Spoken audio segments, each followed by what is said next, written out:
Bueno, vamos a presentar la filosofía hegeliana y su concepción del arte. Bueno, Hegel nace en 1770 y muere en 1831 en Alemania. Es un representante del idealismo absoluto u objetivo, también se le denomina. Estas obras que ven acá son algunas de sus obras fundamentales: La fenomenología del espíritu de 1807, La ciencia de la lógica de 1812 al 16, tiene 3 volúmenes, La enciclopedia de las ciencias filosóficas de 1817, Elementos de la filosofía del derecho de 1821 y Las lecciones de estética, que son, en realidad es una obra póstuma editada por Otto, que es uno de sus discípulos, a partir de apuntes de clase, o sea, los apuntes mismos de Hegel y de sus estudiantes. Eso hace que dentro de sus obras sea de las más inorgánicas, tenga repeticiones, algunas cuestiones extrañas en algunas cuestiones organizativas. Bien. ¿Qué diferencia hay entre el idealismo hegeliano y el idealismo kantiano?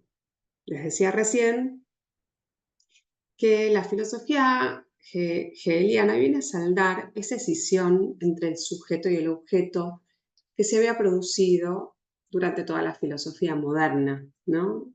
Esa imposibilidad de dar cuenta del conocimiento que quiso saldar Kant con la separación entre noúmeno y fenómeno, diciendo, bueno, la realidad tal cual es incognoscible, nosotros vamos a conocer en función de las estructuras del sujeto trascendental, entonces vamos a conocer la realidad tal y como se nos presenta, es decir, la realidad fenoménica, la otra es pensable. Esas decisiones son las que para Hegel no solo tienen problemas nociológicos, es decir, vinculadas a la imposibilidad del conocimiento en términos absolutos, sino que también generan mucha inestabilidad política.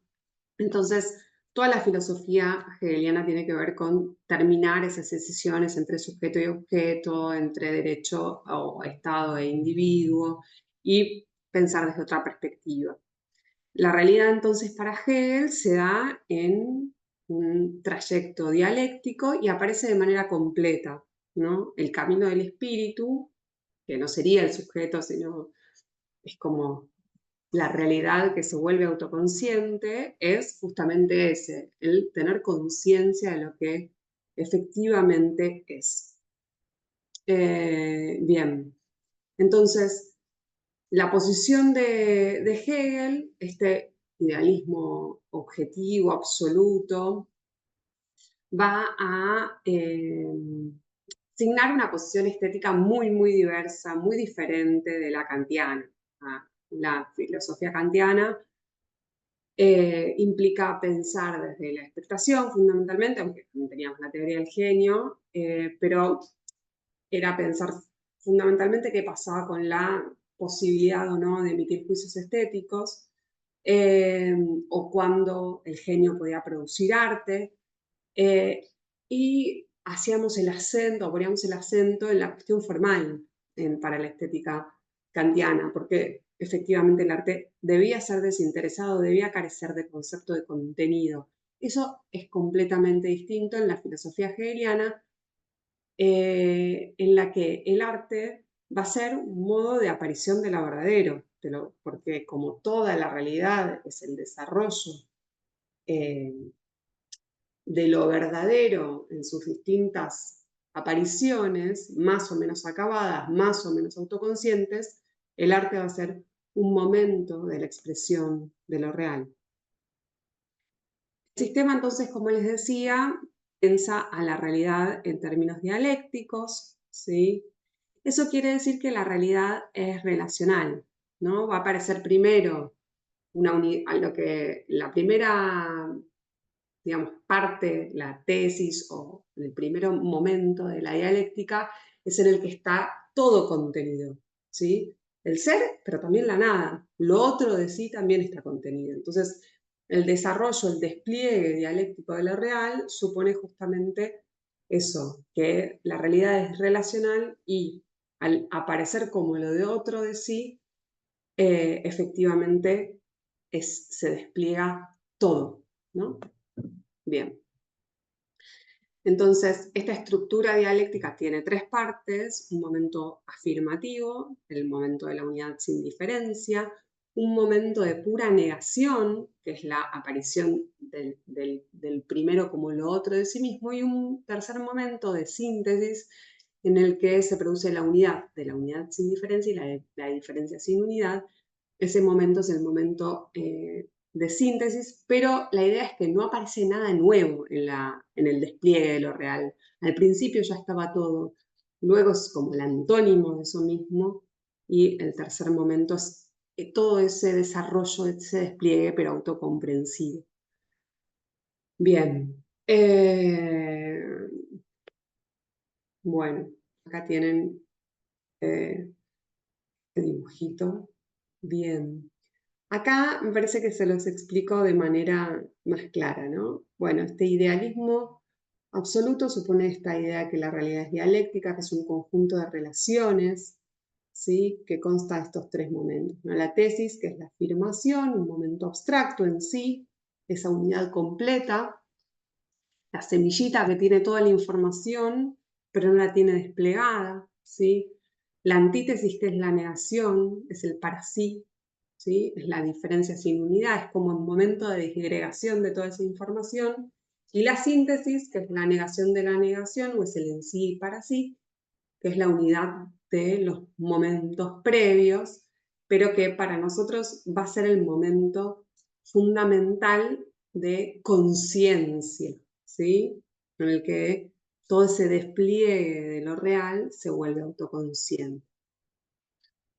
Nosotros vamos a ver esta guía de la ciencia de la lógica porque es fundamental para situar el arte en el sistema hegeliano. Solo esta, ¿sí?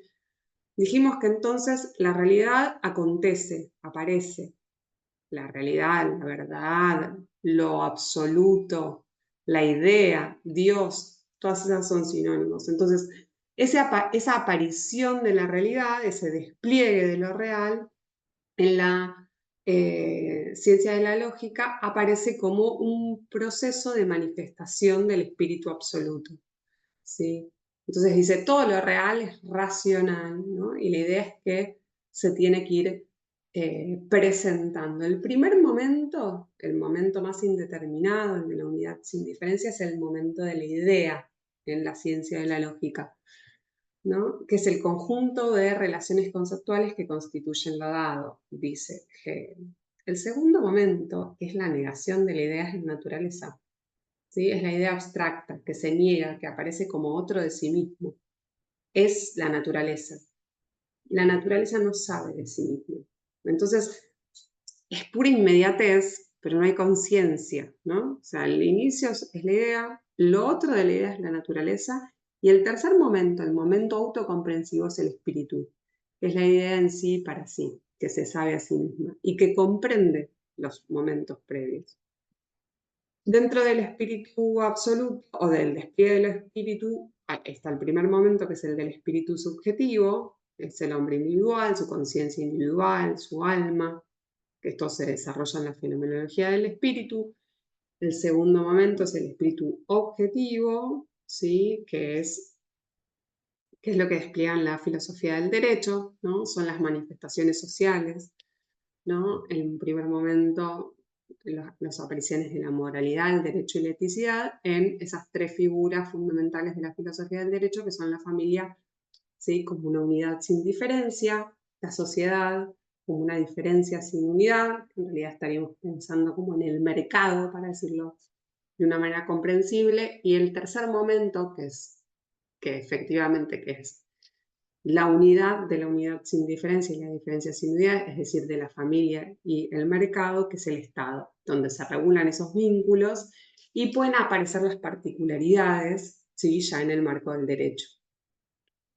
Y finalmente, el tercer momento es el del espíritu absoluto, que justamente es el que vamos a trabajar en las lecciones de estética, porque la primera manera de manifestación del espíritu absoluto es el arte. La segunda sí que es la aparición sensible de la idea. La religión, que es la aparición, pero en el modo del sentimiento y de la interioridad, dice Hegel, él es protestante, bueno, en realidad tiene todo un despliegue de la religión hasta llegar a la posición, digamos, de realización de la religión para Hegel, que es la aparición del protestantismo. Y finalmente, el espíritu se representa conceptualmente con la filosofía y este es un momento de superación. ¿Sí? Obviamente la filosofía comprende a la religión y al arte. Y siempre hay que entender que si bien estos desarrollos se dan en sucesión y hay un momento histórico en el que el pueblo se expresa a través del arte, un momento histórico en el que el pueblo se expresa a través de la religión y un momento histórico en el que el pueblo se expresa filosóficamente, eso no quiere decir que no haya habido, no sé, filosofía en Grecia, ¿no? Donde justamente canónicamente se la sitúa en su origen, o que no haya, ¿sí? O sea, o que no haya en las sociedades más caracterizadas por la religión, las medievales, en el pensamiento hegeliano, digamos, diríamos que no haya habido ni producción filosófica ni artística, no, para nada. La idea es, bueno, ¿cuál es la manifestación principal del espíritu en cada momento histórico? Eso es lo que está pensando Hegel. Entonces, acá les dejo una síntesis de lo que plantea en general en las lecciones de estética, ¿no? Esta idea de que, bueno, el saber absoluto tiene estas manifestaciones que son el arte, la religión y la filosofía, ¿no? Ahí está esto que les decía, ¿no? Se van manifestando de distinta manera. Y ahí tengo la definición tal y como la plantea Hegel. Dice, el arte por el cual el espíritu se vale de la materia para expresarte, ¿no? Es la primera manifestación del saber absoluto, ¿no? El espíritu doblea a la naturaleza a su propia finalidad de aparecer, ¿no? Habíamos dicho que el arte es la manifestación sensible de la idea, ¿no? Es decir, del espíritu, de la realidad, de la verdad, de Dios. Ay, sí, afirmando. Entonces, es la forma más baja de la manifestación del espíritu, dice Hegel, porque aparece como lo otro de sí mismo, es decir, porque aparece materialmente. El arte, como momento de manifestación del espíritu, corresponde al mundo griego. Ahora vamos a ver eso en las formas específicas de lo artístico, donde la estética primaba, ¿no? De ahí en más, el arte es cosa del pasado. Después de Grecia, el arte ya no es un vehículo adecuado de la expresión del espíritu en toda su riqueza, ¿no? Bien, la religión es el segundo modo de manifestación del saber absoluto. Dice, el espíritu se manifiesta en el interior, no en el exterior como en el arte, sino que se manifiesta como sentimiento, dice Hegel. Pero la religión misma sufre un proceso de interiorización, ¿no? Desde las manifestaciones externas, tótems, a las manifestaciones internas, ¿no? Se suceden distintas figuras religiosas. El protestantismo, que es la religión de Hegel, es la forma superior de manifestación religiosa en la cual la religión se niega a sí misma. Dios aparece en la conciencia y la pureza del sentimiento religioso hace que el espíritu deje manifestarse en la interioridad del sentimiento. ¿Por qué? Porque la idea es que no hay mediación institucional, sino que es el propio creyente el que interpreta la Biblia, ¿no? Entonces ese trabajo implicaría como una forma superior de la religiosidad. Y el tercer momento es el de manifestación del saber absoluto dentro de las manifestaciones del espíritu, es la de la filosofía, en la que el espíritu se manifiesta como espíritu, ¿sí? Porque el espíritu es concepto, ¿no? De alguna manera. Dado que es la forma superior del saber absoluto. La filosofía es la conciencia de lo que es. aferrando en su concepto mismo. La filosofía tiene figuras internas, toda filosofía anterior, en particular las filosofías del yo, ¿no? Las modernas, de estas que yo les decía que él discute por las dicotomías que implicaban, ¿no? Que es insuficiente, y la filosofía plena solo puede comprender todas las diferencias internas del filosofar como expresión espiritual del espíritu. La filosofía plena o es plena porque captó y expuso todo lo que es, todo lo que vendrá ya en su figura, ¿no? Porque la idea es que también, así como que él plantea el fin de la historia, también plantea que en su momento histórico, como todo ha acontecido, y la tarea de la filosofía es descriptiva, así lo plantea en la filosofía del derecho, el búho de Minerva alza sus alas al atardecer, ¿no? Esa figura de que esa es la filosofía, la que en la noche describe lo acontecido, ¿no? Bueno, y como todo ha acontecido, porque en su momento histórico la historia se ha desplegado de manera absoluta, la tarea del filósofo es esa. Y esta es el momento de superación, ¿no? De la filosofía. Bien. Bueno, acá está lo que les explicaba antes, las cuestiones del espíritu y las distintas manifestaciones de la idea, ¿no? Que también se pueden explicar en términos divinos, ¿no? La idea en sí es el momento de curar posibilidad, Dios como potencia, la idea fuera así, Dios en acto se manifiesta en la naturaleza, y la idea para sí es Dios como espíritu, cuando se reconoce a sí mismo. Bien, bien, bueno, aquí tienen las tríadas dibujadas. Y les decía, el arte es la manifestación sensible de la idea, ¿no? De la realidad. Habíamos dicho que la realidad se despliega, ¿sí? Que es lo verdadero, lo real, lo real para ser, lo verdadero para ser, debe aparecer para que, ¿no? Ya no hay más dicotomías entre el mundo sensible y el mundo inteligible. Lo verdadero aparece, ¿sí? Y en el momento de expresión filosófica, eso verdadero que es y que aparece como algo autoconsciente, como algo explicable, algo conceptualizable.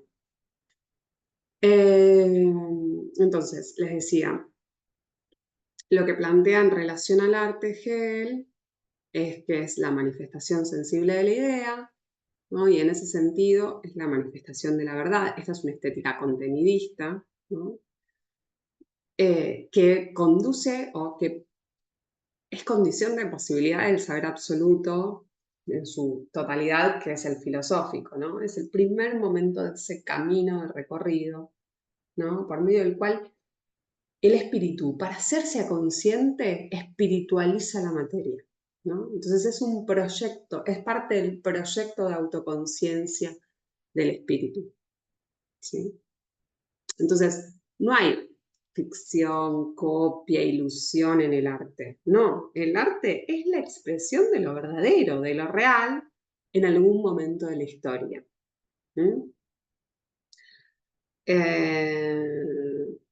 Y ahora, ¿por qué el arte no se puede encontrar en la naturaleza, ¿no? Porque todas las expresiones que nosotros veíamos en la crítica del juicio kantiana, ¿no?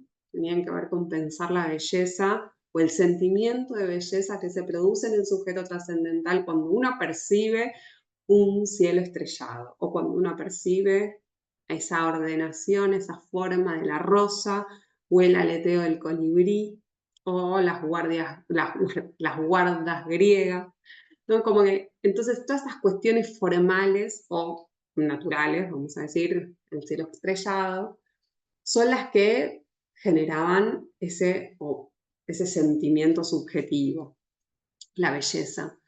Ahora, Hegel no, va a pensar justamente que lo bello artístico, que es acerca de lo que versan las lecciones de estética, no se encuentra en la naturaleza. Y no se encuentra en la naturaleza porque yo les había dicho, ¿no? que es idea, naturaleza y espíritu, esa tríada que estudia en la ciencia de la lógica. O sea, la naturaleza está previa al desarrollo de las artes. Es una manifestación anterior, de hecho es la negación de la idea, ¿no? Y yo les estaba planteando ahora que el arte es manifestación sensible de la idea, o sea, es la materia, pero trabajada, digamos, espiritualizada por esa producción artística. Entonces, como lo natural es lo dado, es lo que está ahí, eso no puede ser digno de tratamiento artístico, filosófico, ¿no? No forma parte de la ciencia, de lo bello artístico. Entonces, va a decir estas tres cuestiones vinculadas, ¿no? Dice que el arte no es un producto natural, sino que es una actividad humana, es un hecho esencialmente, está hecho esencialmente para el hombre y tiene un fin en sí mismo, ¿no? Es el camino del conocimiento, el camino del arte. Entonces, por supuesto que no va a ser un producto natural, porque tiene que haber sido producto de justamente esta actividad autoconsciente del hombre. Ya entonces se comprende que no hay actividad de un genio, de una emanación de la naturaleza, sino que todo ese trabajo autoconsciente es fundamental porque es el desarrollo del saber absoluto lo que le importa a Hegel, ¿no? El arte tiene esa función en relación a la espiritualización de la materia, ¿no? En relación a la verdad en términos generales. Entonces, no hay otro interés que este. Bien. Dice una cita, imitar la naturaleza es un esfuerzo superfluo, carece de espiritualidad y son simples artificios, demostraciones banales de destreza y de habilidad, ¿no? Porque la idea es que el arte exprese la idea, es decir, a la divinidad. ¿Mm? O sea, ese contenido que yo les digo que hay en las artes para Hegel es divino. Dice, el hombre en cuanto espíritu se duplica para sí, se intuye y se representa, se piensa, y solo por este activo ser para sí es espíritu. O sea, es parte de la espiritualización del hombre. Es un hacer, el hombre hace de las cosas que produce objetos para sí y se reconoce en ellos. O sea, es este trabajo autoconsciente o este trabajo de conocimiento de sí el que aparece en el arte.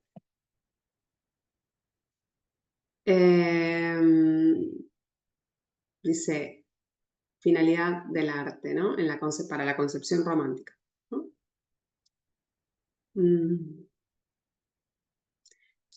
La finalidad del arte sería despertar el alma, despertar la conciencia de algo superior. Por esto es importante el contenido de la obra. Bueno, entonces, lo que dice es, no tiene que tener ninguna finalidad extra desarrollo, o sea, extra a la manifestación de lo real, de lo verdadero.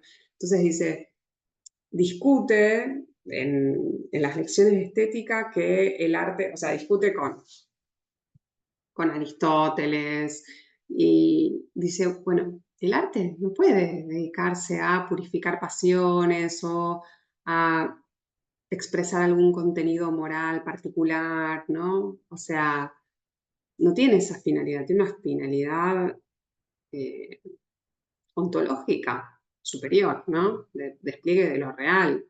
Entonces, la finalidad del arte es la espiritualización de la materia, punto final, y es el trabajo justamente autoconsciente que hace el hombre en tornar eso que es exterior consciente para sí, ¿no? Por eso además se opone a la concepción de genio, porque esa idea de que no haya conciencia en la creación, que sea una emanación de la naturaleza, que trabaje por inspiración divina, o sea, que no sepa el por qué, no le gusta, ¿no? Dice que hay algún tipo de don operando, pero que es una actividad autoconciencia de la del arte. Bueno, ahora voy a entrar en las formas, pero vamos a cortar aquí primero.